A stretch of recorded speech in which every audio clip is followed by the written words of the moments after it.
Saya Maulana dalam pelajaran bahasa Indonesia, pelajaran bahasa yang kita cintai. Ya. Pada pertemuan kali ini kita akan melanjutkan materi sebelumnya. Akan tetapi kali ini jangan lupa mengisi absen terlebih dahulu. Apabila akan dianggap oke. Sebelum pelajaran dimulai,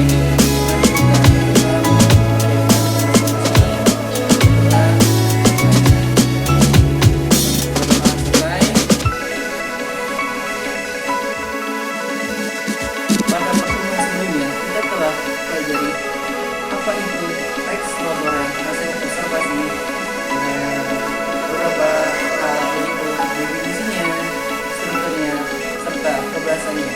Pada pertemuan kali ini kita akan mempelajari bagaimana membandingkan teks-teks laporan hasil observasi. Berikut kita saksikan.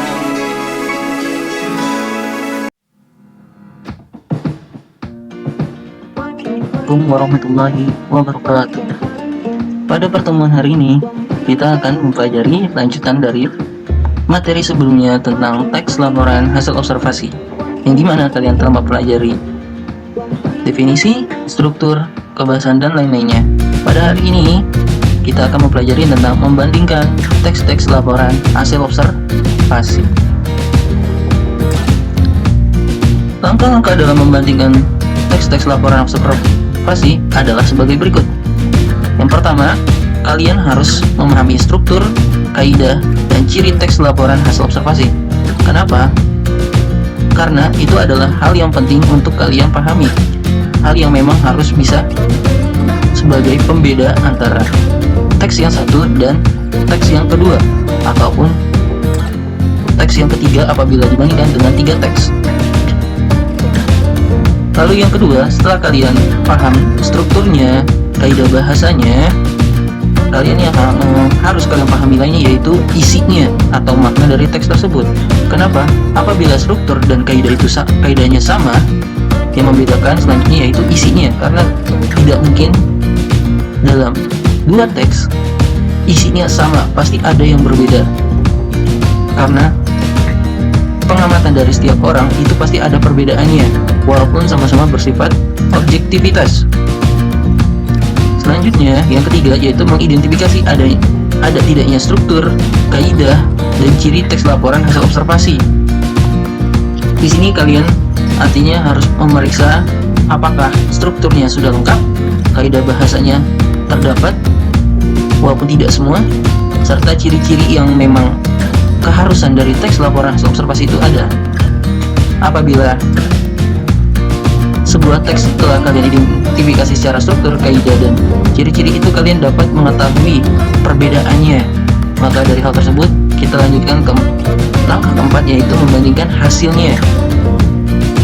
Ya, apabila teks satu strukturnya lengkap, kaidah bahasanya ada semua, dan ciri-cirinya termasuk, pasti di teks kedua ada yang berbeda.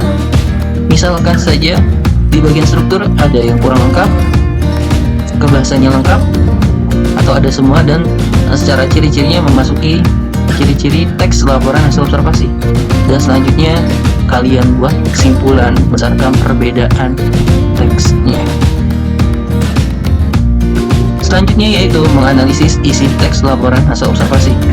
Seperti yang diketahui, menganalisis merupakan menelaah atau menguraikan bagian-bagian serta hubungan antar bagian untuk memperoleh pemahaman utuh. Artinya, menganalisis itu kalian mencoba mencari tahu bagian-bagian dari sebuah teks supaya kalian memahami semua yang ada dalam teks tersebut. Nah, dalam menganalisis teks laporan hasil observasi ada beberapa hal yang harus kalian perhatikan. Yang pertama, isi peristiwa atau isi dari masalahnya. Ya, ini penting karena setiap hal yang diperhatikan atau ditelaah atau diobservasi itu pasti berbeda. Maka dari itu, hal yang pertama harus kalian perhatikan adalah isi peristiwanya. Yang kedua, kelengkapan data. Kelengkapan data ini merupakan hal yang harus kalian perhatikan juga, yang dimana kelengkapan data itu pasti mencakup dimana strukturnya, lengkap atau tidak, kebahasannya termasuk, dan ciri untuk teks tersebut termasuk atau terdapat atau tidak. Lalu kebahasaan, di sini kebahasanya yang harus kalian perhatikan maksudnya ialah penggunaan bahasanya. Apakah bahasanya baku atau tidak?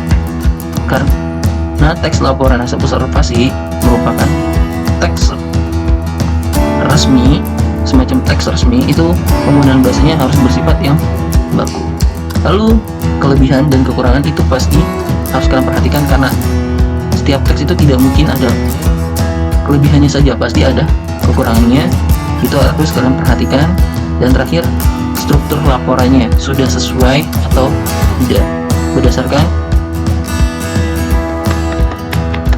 ilmu pengetahuannya. Lalu di sini dalam menganalisis kebahasan teks laporan hasil observasi itu ada 4. Ada verba, nomina, kalimat simpleks, dan kalimat kompleks. Verba merupakan kata kerja. Nah, verba itu bukan hanya berdasarkan bentuk kata seperti makan, ya, tapi juga dapat berupa kelompok kata seperti sedang makan, sudah makan. Nah, dengan contohnya yaitu kelompok menjadi pengelompokan, yang artinya sebuah kata benda bisa menjadi kerja apabila ditambahkan sebuah imbuhan. Dengan contoh kelompok ditambahkan imbuhan me dan k, akhirnya menjadi mengelompokkan, ataupun di dan kan, dikelompokkan. Selanjutnya yaitu nomina. Nomina merupakan kata benda. Nah, bentuknya dapat berbentuk sebuah kata dengan contoh harimau, ataupun dapat berbentuk kelompok kata, yaitu harimau Sumatera. Nah, sama seperti verba, nomina juga dapat dibentuk dengan menambahkan sebuah imbuhan, yang dimana beberapa imbuhannya itu penambahan an, peran, kean, per, dan ke. Contohnya yaitu duduk, di mana duduk ini merupakan kata kerja atau verba, menjadi dudukan atau kedudukan, yang dimana merupakan kata benda.